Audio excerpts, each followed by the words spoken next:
ಕನ್ನಡದ ಸಾಂಸ್ಕೃತಿಕ channel Guruveera Kannada blog. ಕೋಟಿ ಸೂರ್ಯ ಸಮಪ್ರಭಃ ನಿರ್ವಿಘ್ನಂ ಕುರು ಮೇ ದೇವ ಸರ್ವಕಾರ್ಯೇಷು ಸರ್ವದಾ. ಓಂ ಗಜಾನನಂ ಭೂತಗಣಾಧೇವಿತಂ ಕಪಿಸ್ತಜಂಬುಫಲಸಾರಭಕ್ಷಿತಂ ಉಮಾಸುತಂ ಶೋಕವಿನಾಶಕಾರಣಂ ನಮಾಮಿ ವಿಘ್ನೇಶ್ವರ ಪಾದಪಂಕಜಂ.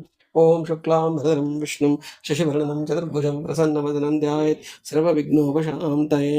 ಓಂ ಶ್ರೀಲಕ್ಷ್ಮೀಂ ಕ್ಷೀರಸमुद्रराजतनयां श्रीरङ्गधामेश्वरीं दासीभूतमस्तदेवनितां लोकैकदीपाङ्कुरां श्रीमन्मन्दकटाक्षलब्धिभो ब्रह्मेन्द्रगङ्गाधरां त्वां त्रैलोक्यकुटुम्बिनीं सरस्यां वन्दे मुकुन्दप्रियां. ॐ सर्वमङ्गलमाङ्गल्ये शिवे सर्वार्थसाधिके शरण्ये त्र्यम्बके गौरी नारायणि नमोऽस्तुते. ॐ वेदानुग्रहते जगन्तिमाते भुवनोत्सुते दैत्यं दाक्षितबलिङ्गलयते क्षेत्रं कौरते पवलस्तं जयते अलं कलयते कारुण्यमात्मते लैच्छामार्वहिते दशाकृते कृष्णाय तुभ्यं नमः.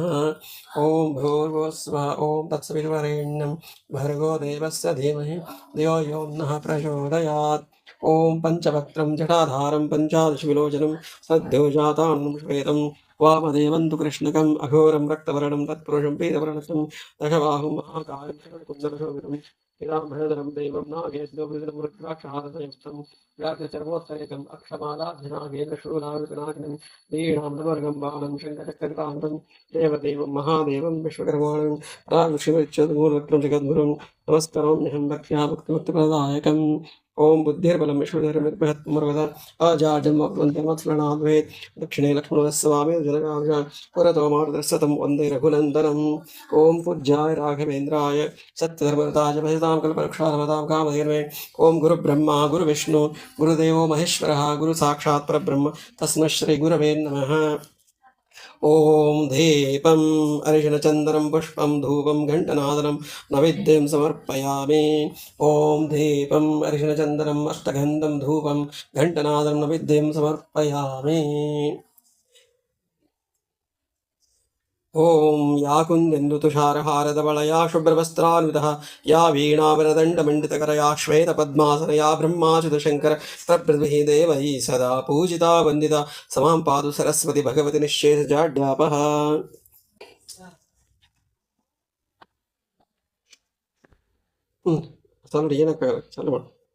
ಶ್ರೀದೇವಿ ಮಹಾತ್ಮೆಯ ಮಹಾಗ್ರಂಥವು ಮೂಲ ಚಿದಾನಂದಾವಧೂತರಿಂದ ರಚಿಸಲ್ಪಟ್ಟಿದ್ದು.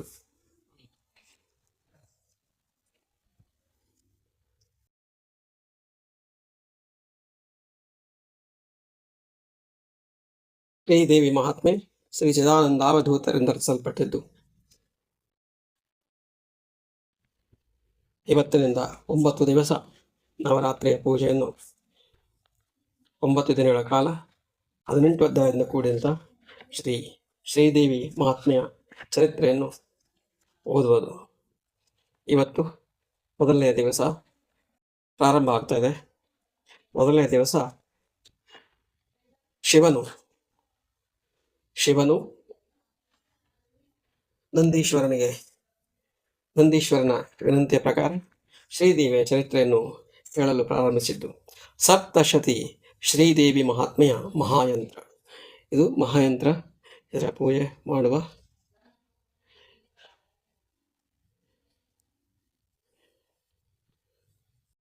ಓಂ ಸರ್ವಮಂಗಳಮಾಂಗಲ್ಯ ಶಿವೆ ಸರ್ವಾರ್ಥಸಾಧಿಕೆ ಶರಣ್ಯೆ ತ್ರ್ಯಂಬಕೆ ಗೌರಿ ನಾರಾಯಣಿ ನಮೋಸ್ತುತೆ. ಓಂ ಗುರುಬ್ರಹ್ಮ ಗುರುವಿಷ್ಣು ಗುರುದೇವೋ ಮಹೇಶ್ವರಃ ಗುರು ಸಾಕ್ಷಾತ್ ಪರಬ್ರಹ್ಮ ತಸ್ಮೈ ಶ್ರೀ ಗುರವೇ ನಮಃ. ಓಂ ಐಂ ಕೀಲಾಮಾನಿನ್ನೈ ನಮಃ. ಓಂ ಕ್ಲೀಂ ಕೇಲೈ ನಮಃ. ಓಂ ಚಾಮುಂಡಾಯ ನಮಃ. ಓಂ ಹ್ರೈಂ ಕಾರೈ ನಮಃ.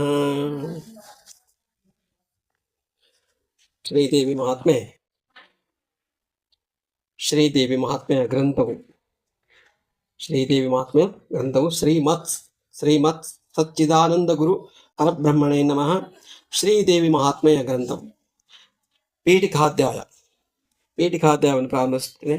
ಪ್ರತಿ ಅಧ್ಯಾಯವನ್ನು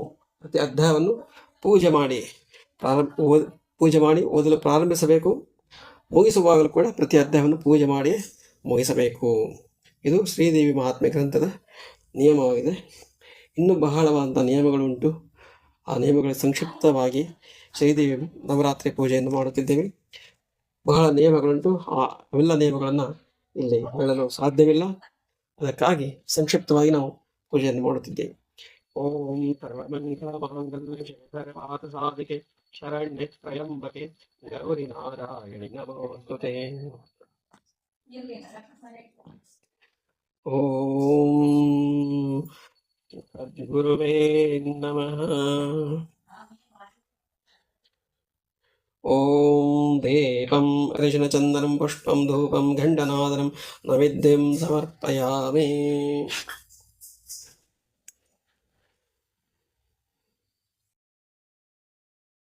ಈ ಶ್ರೀದೇವಿ ಮಹಾತ್ಮೆಯ ಪುಸ್ತಕವು ಈ ಪುಸ್ತಕವು ಕರ್ನಾಟಕದ ಅಥವಾ ದೇಶದ ಯಾವುದೇ ಪುಸ್ತಕ ಭಂಡಾರದಲ್ಲಿ ಕೇಳಿದರೂ ತಮಗೆ ಸಿಗುತ್ತದೆ. ಇದು ಕನ್ನಡದ ಪುಸ್ತಕವಾಗಿದೆ. ಭಾಮಿನಿ ಷಟ್ಪದಿಯಲ್ಲಿ ಪದ್ಯವನ್ನು ಬರೆಯಲಾಗಿದೆ. ಅದರ ಅರ್ಥವನ್ನು ಕನ್ನಡದಲ್ಲಿ ಕೊಡಲಾಗಿದೆ. ಭಾಮಿನಿ ಷಟ್ಪದಿಯಲ್ಲಿ ಬರೆದಂಥ ಗದ್ಯವನ್ನು ಓದುವುದರಿಂದ ತಮಗೆ ಅರ್ಥವಾಗುವುದಿಲ್ಲ. ಹೀಗಾಗಿ ಕನ್ನಡದಲ್ಲಿ ನಾನು ಪ್ರತಿ ಸಲ ಗದ್ಯವನ್ನು ಮಾತ್ರ ಓದುತ್ತೇನೆ. ಆದರೆ ತಮಗೋಸ್ಕರ ನಾನು ಕನ್ನಡವನ್ನು ಓದುತ್ತಿದ್ದೇನೆ, ತಮಗೆ ಅರ್ಥವಾಗಲಿ ಎಂದು. ಪೀಠಿಕಾಧ್ಯಾಯ ಬಹಳ ಮುಚ್ಚಿಬಿಡ್ತು.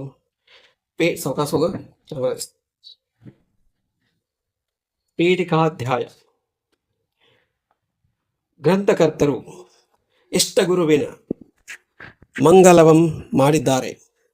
ಅತ್ಯಂತ ಪವಿತ್ರವಾದ ಉತ್ತಮ ದೇವನು, ಒಳ ಹೊರಗೆ ಸರ್ವವನ್ನು ಬೆಳಗುವ ಪ್ರಕಾಶ ರೂಪನು, ಸರ್ವವನ್ನು ನಿರ್ವಿಕಾರದಿಂದ ಅರಿಯುವ ಶುದ್ಧ ಚಿದ್ರೂಪನು, ಚಿದಾಕಾಶನು, ಸರ್ವಕ್ಕೂ ಒಡೆಯನು ಎನಿಸುವ ಶರಣಾಗತರನ್ನು ರಕ್ಷಿಸಿ ಎಲ್ಲರಿಗೂ ಬೇಕಾದ ಭಕ್ತಿ, ಜ್ಞಾನ, ವೈರಾಗ್ಯಾದಿಗಳನ್ನು ಕೊಡುವ ಅಯೋಧ್ಯಾಪುರದ ಜನರನ್ನು ದರ್ಶನ, ಸ್ಪರ್ಶನ, ಸಂಭಾಷಣಗಳಿಂದ ರಕ್ಷಿಸುವ ಶ್ರೇಷ್ಠ ಚಿದಾನಂದ ಗುರುಗಳು ಯಮಗೆ ಕಲ್ಯಾಣವನ್ನು ಉಂಟು ಮಾಡಲಿ.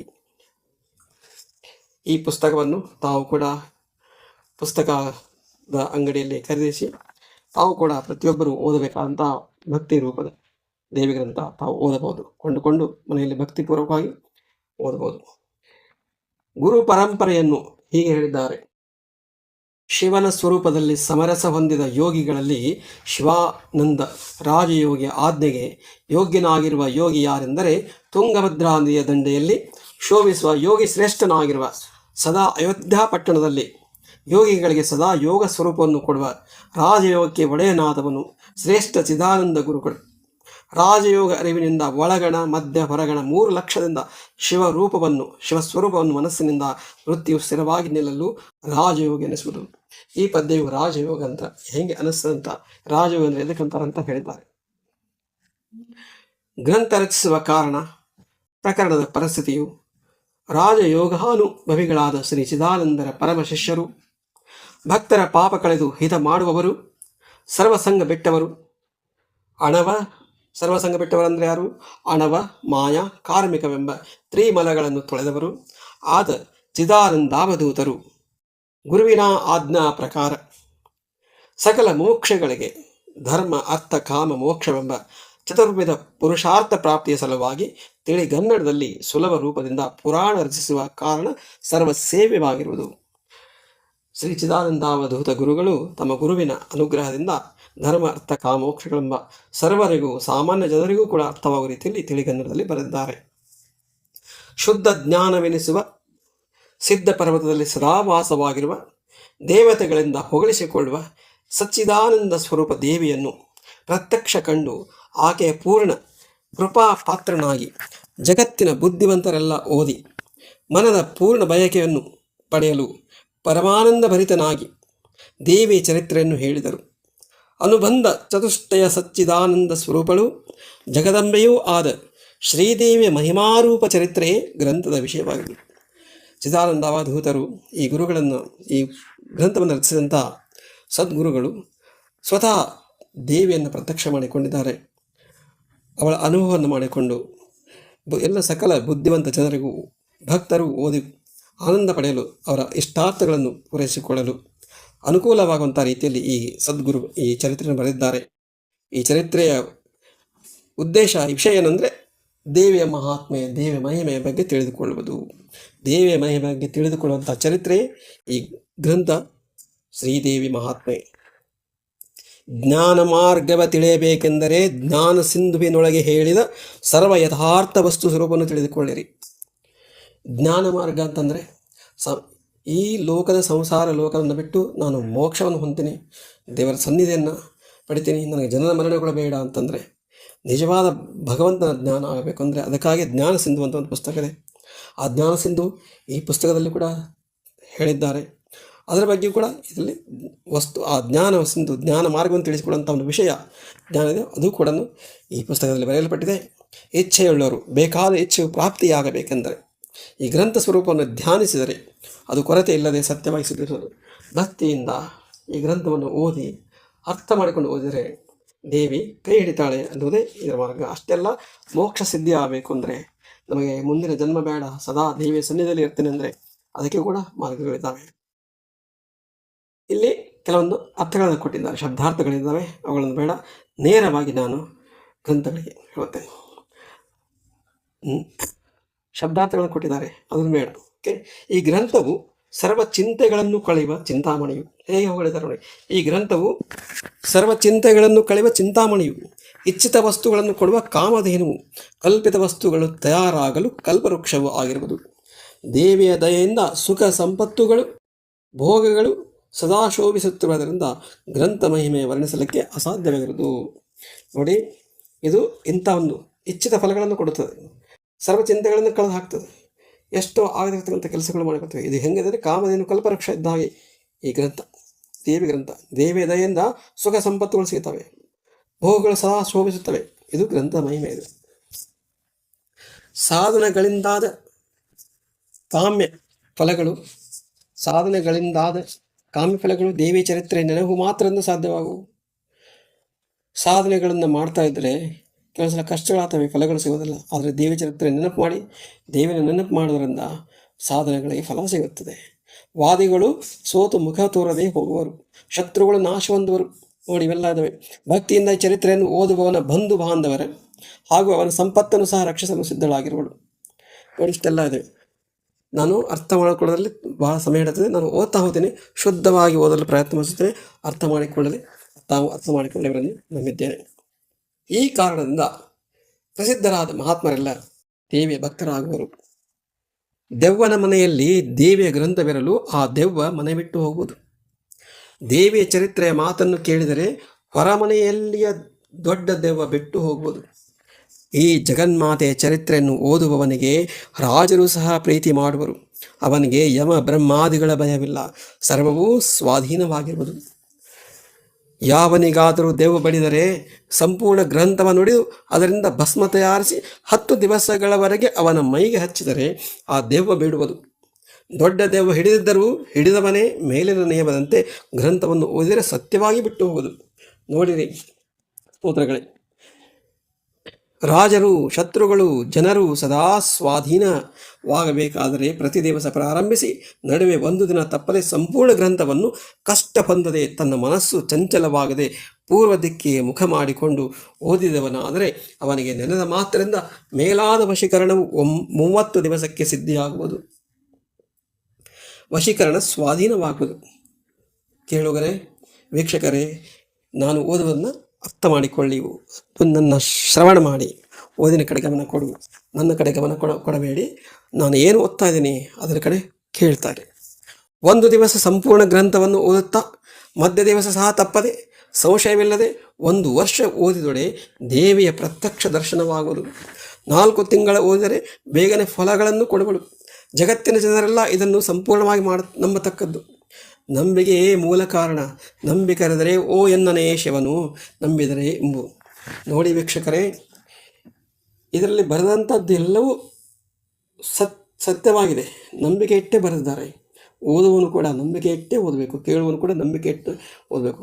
ನಂಬಿಕೆಯ ಮೇಲೆ ಫಲಗಳು ನಿಂತವೆ. ಇಲ್ಲಿ ಬರೆದ ತಕ್ಷಣ ನಾನು ಓದಿದ ತಕ್ಷಣ ಫಲಗಳು ಸಿಗಬೇಕು ಅಂದ್ಕೊಂಡಿದ್ದಾಗ ಆಗಬೇಕು ಅಂತಲ್ಲ. ನಂಬಿಕೆ ಇಟ್ಟು ಓದಬೇಕು, ನಂಬಿಕೆ ಇಟ್ಟು ಭಕ್ತಿ ಇಡಬೇಕು. 1 ಮಂಡಲ 2 ಮಂಡಲ ಓದಿದರೆ ಕ್ರೂರವಾದ ಫಲಗಳು ಪ್ರಾಪ್ತಿಯಾಗುವು. 1 ಮಂಡಲ 2 ಮಂಡಲ ಓದಿದರೆ ಕ್ರೂರವಾದ ಫಲಪ್ರಾಪ್ತಿಯಾಗುವುದು. ತಿಂಗಳು ಓದಿದರೆ ದೇವರಂತೆ ಪೂಜೆಗುಂಬನು. 3 ವರ್ಷ ಬೇಸರವಿಲ್ಲದೆ ಓದಿದರೆ ಸಾಕ್ಷಾತ್ ದೇವಿಯೇ ತಾನು ಆಗುವನು. ಶಿವೋಹಂ ಭಾವುಳ್ಳ ಚಿಚ್ಚಕ್ತಿಯ ಸ್ವರೂಪನಾಗುವನು. ಕೂಡತಕ್ಕ ಹಾಸಿಗೆ, ಕೂಡತಕ್ಕ ರೀತಿ, ಕೂಡುವ ದಿಕ್ಕು ಇವುಗಳನ್ನು ತಿಳಿದು ಆಸನದಲ್ಲಿಯೇ ಇಚ್ಛೆಯಿಂದ ಓದಲು ಸಂಶಯವಿಲ್ಲದೆ ಫಲಗಳು ಪ್ರಾಪ್ತಿಯಾಗುವು. ಸುವಾಸನೆಯುಳ್ಳ ಪುಷ್ಪ, ಉತ್ತಮ ಧೂಪ, ದೀಪ ಮೊದಲಾದ 14 ಉಪಚಾರಗಳಿಂದ ದೇವಿಯ ಮಹಾತ್ಮೆಯನ್ನು ಓದುವುದು. ಆಸನ, ಶಾಂತಿ, ಪೂಜಾದಿಗಳಿಗೆ ಬಿಳಿಯ ಕಂಬಳಿಯನ್ನು, ವಶೀಕರಣಕ್ಕೆ ಕೆಂಪು ಕಂಬಳಿಯನ್ನು, ಭೂತ ಉಚ್ಚಾಟನ ವೈರಿನಾಶಕ್ಕೆ ಕರಿಕಂಬಳಿಯನ್ನು, ಸಮ್ಯಕ ಜ್ಞಾನಕ್ಕೆ ಚಿಗರಿಯ ಚರ್ಮವನ್ನು, ಜೀವನ್ಮುಕ್ತಿಗೆ ಹುಲಿಯ ಚರ್ಮವನ್ನು ಸಮನಾಗಿ ಮೆದುವಾಗಿ ಹಾಸಿಕೊಳ್ಳಬೇಕು. ಕೇಳುಗರೆ, ವೀಕ್ಷಕರೇ, ನೋಡಿ, ಇದರಲ್ಲಿ ಬರ್ತಕ್ಕಂಥ ಇವೆಲ್ಲ ನಿಯಮಗಳಿದಾವಲ್ಲ, ನಿಯಮಗಳು ಅವರವರಿಗೆ ಸಂಬಂಧಪಟ್ಟದ್ದು. ತಾವು ಕೂಡ ಈ ಪುಸ್ತಕವನ್ನು ಇಚ್ಛೆಯುಳ್ಳವರು, ಭಕ್ತಿಯಿಂದ ಇಚ್ಛೆಯುಳ್ಳವರು, ಓದಬೇಕಂತ ಇಚ್ಛೆಯುಳ್ಳವರು, ತಿಳಿದುಕೊಳ್ಳಬೇಕೆನ್ನುವರು ಈ ಪುಸ್ತಕವನ್ನು ಖರೀದಿ ಮಾಡಿ, ಈ ದೇವಿ ಮಹಾತ್ಮನ ಖರೀದಿ ಮಾಡಿ ಸರಿಯಾಗಿ ಓದಿ ಅದರ ತಕ್ಕಂತೆ ನಿಮಗೆ ಎಷ್ಟು ಸಾಧ್ಯವೋ ಅಷ್ಟು ನಿಯಮಗಳನ್ನು ಪಾಲಿಸಿ. ಇದೆಲ್ಲ ನಿಯಮಗಳನ್ನು ಕೆಲವೊಂದು ಪಾಲಿಸೋಕ್ಕಾಗಲ್ಲ. ನನಗೂ ಕೂಡ ಇಲ್ಲಿ ಪಾಲಿಸೋಕ್ಕಾಗಿಲ್ಲ. ನಾನು ಹೇಳ್ತಕ್ಕಂಥ ಪೂಜೆ ಮಾಡೋದು ಸಂಕ್ಷಿಪ್ತ ಪೂಜೆ. ನಿಮಗೇನೇನಾಗುತ್ತೋ ಅಷ್ಟು ಮಾಡಿ. ಓಕೆ, ಮುಂದೆ ಕೆಲವೊಂದು ನಿಯಮಗಳಿದ್ದಾವೆ. ಅವ್ಯಾವ ನಿಯಮಗಳನ್ನು ನಾನು ಓದೋದಿಲ್ಲ. ನೀವು ಪುಸ್ತಕವನ್ನು ಕೊಂಡ್ಕೊಂಡು ಓದ್ಬೋದು. ಓಕೆ, ಮುಂದೆ ಕಾಮ್ಯ ಸಿದ್ಧಿಯ ಸಾಧಕರು ಈ ಚರಿತ್ರೆಯನ್ನು ಷೋಡಶೋಪಚಾರದಿಂದ ಪೂಜಿಸಿಯೇ ಓದಬೇಕು. ಪೂಜಿಸದೆ ಓದಬಾರದು. ಪ್ರತಿಯೊಂದು ಅಧ್ಯಾಯವನ್ನು ಭಕ್ತಿಯಿಂದ ಪೂಜಿಸ್ತಾ ಓದಿದರೆ ಸಾರ್ವಭೌಮನಾಗುವನು ಅಥವಾ ಶ್ರೇಷ್ಠ ಯತಿಯಾಗುವನು. ಪರಮೇಶ್ವರಿಯ ಕರುಣೆಯಾಗಿ ಮೇಲಿನಂತಾಗುವುದರಲ್ಲಿ ಯಾವ ಆಶ್ಚರ್ಯವಿಲ್ಲ. ಇದು ಪ್ರತಿ ಅಧ್ಯಾಯವನ್ನು ಕೂಡ ಪೂಜೆ ಮಾಡಿಯೇ ಓದಬೇಕು, ಪೂಜೆ ಮಾಡಿಯೇ ಮುಗಿಸಬೇಕು. ಓಕೆ, ಇದು ಅರ್ಥ. ಪೂಜೆ ಅರ್ಥ ಏನು?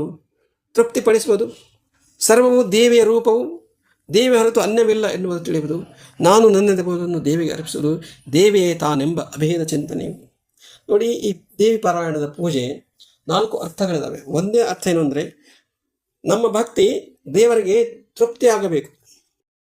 ಇದು ಒಂದು ಅರ್ಥ. ಎರಡನೇ ಅರ್ಥ, ಸರ್ವವೂ ದೇವಿಯ ರೂಪವು, ದೇವಿ ಹೊರತು ಅನ್ಯವಿಲ್ಲ. ಈ ಜಗತ್ತೇನಿದೆ, ನಾವು ನೀವು ಈ ಜಗತ್ತು ಏನಿದೆ ನಮ್ಮ ಸುತ್ತಮುತ್ತ ಎಲ್ಲವೂ ದೇವಿಯ ಸ್ವರೂಪವೇ ಆಗಿರುತ್ತದೆ. ಹಾಗೆ ಅದನ್ನು ತಿಳ್ಕೊಳ್ಳೋದು. ಆಮೇಲೆ ನಾನು ನನ್ನದು ಎಂಬುದನ್ನು ದೇವಿಗೆ ಅರ್ಪಿಸೋದು. ಇಲ್ಲಿ ನಾನು ನನ್ನದು ಅಂತ ಅಹಂಕಾರ ಇದೆ. ಇದು ನಂದು, ಇದು ನಂದು, ಇದು ನಾನು, ಇದೆಲ್ಲ ಅಹಂಕಾರದಿಂದಲ್ಲ, ದಿನನಿತ್ಯ ವ್ಯವಹಾರಗಳಿಂದಲ್ಲ, ಅದೆಲ್ಲನೂ ಕೂಡ ದೇವಿಗೆ ಸಮರ್ಪಿಸೋದು. ಇನ್ನು 4ನೇದು ಏನಂದರೆ, ದೇವೇ ತಾನೆಂಬ ಅಭೇದದಿಂದ ನೀವು. ಇದು 4ನೇ ಅರ್ಥ. ದೇವಿನೇ ನಾನು ಅಂತ ಹೇಳೋದೇನಲ್ಲ, ಇದು ಅಷ್ಟು ಸರಳ ಅಲ್ಲ. ಈ ದೇವಿನೇ ನಾನು ಅಂತ ಹೇಳಬೇಕು ಅಂದರೆ ಬಹಳ ತಪಸ್ಸು ಬೇಕು. ಅದು ಈ ದೇವಿಯ ಚರಿತ್ರೆಯನ್ನು ಓದಿ ಸಾಧನೆ ಮಾಡೋದ್ರಿಂದ ಕೊನೆಗೆ ಅದು ಎಷ್ಟೋ ತಪಸ್ಸುಗಳ ಕಾಲ ಬೇಕು. ಆ ರೀತಿ ಆ ಒಂದು ಅರ್ಥ ಮನಗಣನೆ ಆಗಬೇಕು ಅಂದರೆ ದೇವಿನೇ ನಾನು, ನಾನೇ ದೇವಿ ಅಂತ ಅರ್ಥ ಆಗಬೇಕು ಅಂತ ಕೊನೆಯಲ್ಲಿ ಬರುತ್ತೆ. ಅದು ಅರ್ಥ ಆಗಬೇಕು ಅಂದರೆ ಬಹಳ ಭಕ್ತಿ, ತಪಸ್ಸು, ಜ್ಞಾನ ಬೇಕಾಗುತ್ತದೆ. ಅದು ಇಷ್ಟು 4 ಅರ್ಥಗಳಿವೆ ಪೂಜೆ ಮಾಡುವ ಅರ್ಥ. ಪ್ರತಿ ದಿವಸ ಸಂಪೂರ್ಣ ಗ್ರಂಥವನ್ನು ಭಕ್ತಿಯಿಂದ ಓದಬೇಕು.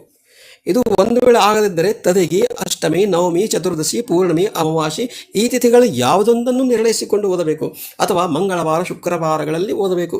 ಇದು ಸಾಧಿಸದಿದ್ದರೆ ನವರಾತ್ರಿಯ 9 ದಿವಸ ಓದಿದರೆ ಮಹಾಪುಣ್ಯ ಪ್ರಾಪ್ತಿಯು. ನಿತ್ಯದಲ್ಲಿ ಓದಿದರೆ ಆತ್ಮ ಲಾಭವಾಗುವುದು. ಆರಂಭಿಸಲು ಯಾವುದನ್ನು ನಿಶ್ಚಯಿಸಿಕೊಳ್ಳುವುದು. ನಿಮಗೇನಾಗುತ್ತೆ, ಸಮಯ ಇದ್ದರೆ ದಿನಾಲು ಓದಿ, ಇಲ್ಲ ಅಂತ ತದಿಗೆ, ಅಷ್ಟಮಿ, ನವಮಿ ದಿವಸ, ಚತುರ್ದಶಿ, ಪೂರ್ಣಿಮೆ, ಅಮಾವಾಸ್ಯೆ ದಿವಸ ಓದ್ಬೋದು, ಹುಣ್ಣಿಮೆ ದಿವಸ ಓದ್ಬೋದು. ಆಗದೇ ಇದ್ದರೆ ಮಂಗಳವಾರ, ಶುಕ್ರವಾರ ಓದ್ಬೋದು. ಇಲ್ಲ ಅಂತಾರೆ ನವರಾತ್ರಿ 9 ದಿವಸ, ನವರಾತ್ರಿ ಪ್ರಾರಂಭ ಆಗಿದೆ ನೋಡಿ, ಈಗಲೂ ಕೂಡ 9 ದಿವಸ ಓದ್ಬೋದು. ಅದು ಅವರವರ ಇಚ್ಛೆ, ಅವರವರ ಭಕ್ತಿ, ಅವರವರ ಸಮಯಕ್ಕೆ ಅನುಸಾರವಾಗಿ. ಇನ್ನೊಂದು ಹೇಳ್ತೀನಿ, ಇದರಲ್ಲಿ ಆವಶಕ್ತಿಯ ಮಂತ್ರವಾಗಲಿ, ತಾವು ನ್ಯಾಸ ಮಾಡಿ ಬಳಿಕಲಿ ದೇವಿ ಚರಿತ್ರೆಯನ್ನು ಎಂದು ಓದಿದವನು ನಿತ್ಯದ ಲೋದಿಕೊಂಡಿರಲು ಎವಳೈ ಬೇಡಿದ್ದ ಬಯಕೆಗಳಾವವು ಪ್ರಯೋಗಗಳಾದರೂ ತಾವು ಶೀಘ್ರದಲಹವು ದೃಢ ಸಾಧಿಕರಿಪಡಿಸುವುದು. ಇದರಲ್ಲಿ ಈ ಪದ್ಯದಲ್ಲಿ ಏನಂತಂದರೆ, ಈ ಪುಸ್ತಕ ದೇವಿ ಗ್ರಂಥವನ್ನು ಓದಬೇಕಂದ್ರೆ ಸುಮ್ಮನೆ ಪುಸ್ತಕದ ಅಂಗಡಿಗೆ ಹೋಗಿ ಕೊಂಡ್ಕೊಂಡು ಬಂದು ದೇವರ ಮುಂದ್ಕೊಂಡು ದೇವಿ ಕೂಡ ಪೂಜೆ ಮಾಡಿ ಓದಲ್ಲ. ಗುರುಮುಖದಿಂದ ತಗೋಬೇಕು ಈ ಪುಸ್ತಕವನ್ನು. ಈಗಾಗಲೇ ಈ ದೇವಿ ಚರಿತ್ರೆ ಬಗ್ಗೆ ತಿಳಿದುಕೊಂಡಂಥ ಮಹಾನ್ ಗುರುಗಳಿದ್ದಾರೆ. ಆ ಗುರುಗಳು, ಯಾವ ಗುರು ದೇವಿ ಚರಿತ್ರೆ ಬಗ್ಗೆ ತಿಳ್ಕೊಂಡಿದ್ದಾನೆ, ಅನುಭವ ಮಾಡಿಕೊಂಡಿದ್ದಾನೆ, ಅಂತಹ ಗುರುವಿನ ಹೋಗಿ ಅವ ಗುರುವಿನಲ್ಲಿ ವಿನಂತಿಸಿಕೊಂಡು ಗುರುಮುಖದಿಂದ ದೀಕ್ಷೆ ಪಡೆದು ಅವ ಈ ಪುಸ್ತಕವನ್ನು ಅವರ ಹಸ್ತ ಮುಖಾಂತರ ತಗೊಂಡು ಓದಬೇಕು. ಸುಮ್ಮನೆ ನಾನು ಯಾವುದೋ ಒಂದು ಪುಸ್ತಕ ತಂದು ಓದೋದಲ್ಲ, ಗುರುಮುಖದಿಂದ ಬರಬೇಕು ಈ ಪುಸ್ತಕ. ಗುರು ತನ್ನ ಹಸ್ತದಿಂದ ಕೊಡಬೇಕು. ಇದು ಓದಿ ನಿಮ್ಗೆ ಒಳ್ಳೇದಾಗುತ್ತೆ ಅಂತ ಗುರುನ್ಯಾಸ ಮಾಡಬೇಕು ಅಂತ ಗುರು ದೇವಿ ಚರಿತ್ರೆ ನಾವು ತಿಳಿದುಕೊಂಡಂಥ ಗುರುವೆ ಕೇಳಬೇಕು ಹೋಗ್ಬೇಕು. ದೇವಿಯ ದೇವಸ್ಥಾನಗಳು ಎಲ್ಲೆಲ್ಲಿದ್ದಾವೆ ನಮ್ಮ ಭಾರತದಲ್ಲಿ, ಎಲ್ಲ ದೇವಿಯ ಆರಾಧನೆ ಮಾಡ್ತಕ್ಕಂಥ ಅರ್ಚಕರು, ಪುರೋಹಿತರು, ಭಕ್ತರು, ಗುರುಗಳು ಅವ್ರ ಹತ್ರ ಹೋಗಿ ತಾವು ಪಡಿಬೋದು. ಒಂದೆರಡು ಅಧ್ಯಾಯ ಓದಿದರಂದು ನೋಡಿ, ನಾನು ಈಗ ನನಗೆ ಒಳ್ಳೇದು ಅನ್ನಿಸ್ತದೆ, ಪದ್ಯಗಳನ್ನು ಓದಿ ಅರ್ಥೈಸೋದ್ರಲ್ಲಿ ನನಗೆ ಸರಿ ಅನಿಸ್ತದೆ. ಒಂದೆರಡು ಅಧ್ಯಾಯ ಓದಿದರಂದು ಪುಣ್ಯವು ದೊರಕತಿಹುದು, ಒಂದೆರಡು ನಾಲ್ಕಗೆ ದೇವಿಯ ಕರುಣೆ ಬಹಳೆಹುದು. ಎಂದು ಕೇಳಿದರೆ ಜನರು ಇಯ್ಯಪ್ಪಂದೆ ನಿತ್ಯದಲ್ಲಿ ಓದಿಕೊಳ್ಳಿರಿ, ಸಂದೇಹ ತಾನಿಲ್ಲ ಗುರು ಚಿದಾನಂದ ದಯವಿರುವುದು. ಒಂದೆರಡು ಓದ್ರಿ ಅಧ್ಯಾಯ, ಅಷ್ಟಕ್ಕೆ ಪುಣ್ಯ ಬರುತ್ತೆ. ಒಂದೆರಡು ಅಲ್ಲಿ 4 ಓದಿ, ಎಷ್ಟಾಗುತ್ತೆ ಅಷ್ಟು ಓದಿ, ಪುಣ್ಯ ಬರುತ್ತೆ. ನಿತ್ಯದಲ್ಲಿ ಓದ್ರಿ, ಒಳ್ಳೇದಾಗತ್ತಂತ ಇದರಲ್ಲಿ ಯಾವ ಸಂದೇಹವೂ ಇಲ್ಲ ಅಂತ ಗುರು ಚಿದಾನಂದರು ಅವರ ದಯ ಇರುತ್ತೆ, ಓದ್ರಿ ಅಂತ ಹೇಳ್ತಾರೆ. ಇಲ್ಲಿಗೆ ಒಂದು ಪೀಠಿಕಾಧ್ಯಾಯ ಮುಗಿಯಿತು. ಪೀಠಿಕಾಧ್ಯಾಯ ಮುಗಿದ್ಮೇಲೆ ನಾವು ಪೂಜೆಯನ್ನು ಮಾಡಬೇಕು, ಪೂಜೆ ಮಾಡಿ ಮುಗಿಸ್ಬೇಕು. ನೋಡಿ, ಸಂಕ್ಷಿಪ್ತವಾದ ಪೂಜೆ ಎಲ್ಲಾನು ಎಷ್ಟು 16 ಪೂಜೆಗಳಿದ್ದಾವೆ. ಪೂಜೆಗಳಲ್ಲಿ 16 ಅರ್ಪಣೆಗಳಿದ್ದಾವೆ. ಎಲ್ಲಾನು ಮಾಡೋಕ್ಕಾಗಲ್ಲ, ನಮಗೆ ಎಷ್ಟಾಗತ್ತೆ ಅಷ್ಟು, ನನಗೆ ಇಷ್ಟ ಆಗುತ್ತೆ ನೋಡಿ.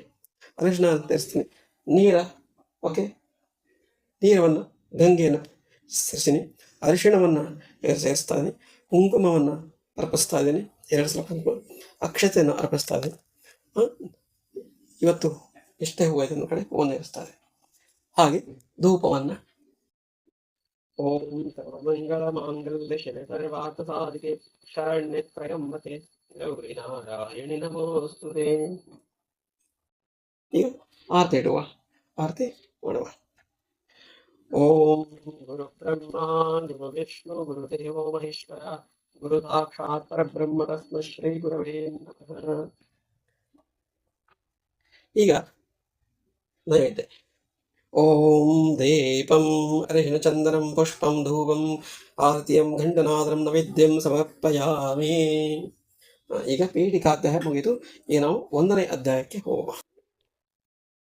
ಈ ಚಾನಲ್ಗೆ ಸಬ್ಸ್ಕ್ರೈಬ್ ಮಾಡಿ, ಲೈಕ್ ಕೊಡಿ, ಶೇರ್ ಮಾಡಿ ಮತ್ತು ಐಕಾನ್ ಬೆಲ್ ಅನ್ನು ಕ್ಲಿಕ್ ಮಾಡಿ. ಧನ್ಯವಾದಗಳು.